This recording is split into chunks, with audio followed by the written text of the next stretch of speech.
रमेश एक छोटे कस्बे में मोबाइल रिपेयरिंग की दुकान चलाता था।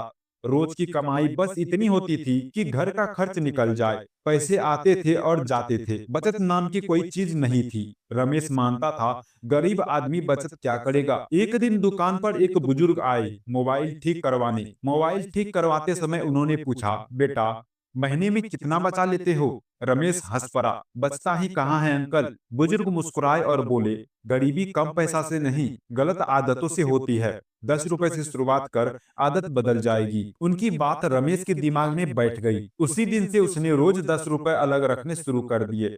रकम छोटी थी पर नियत पक्का था। कुछ महीनों बाद उसने एक गुल्लक भर ली। फिर उसने वही पैसे एक आरडी में डाल दिया। धीरे धीरे रमेश ने एक और बदलाव किया।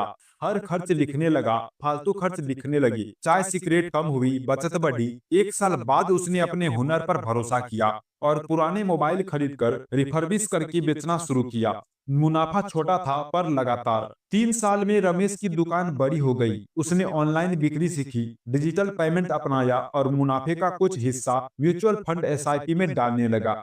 बाजार ऊपर नीचे होता रहा पर उसने धैर्य नहीं छोड़ा।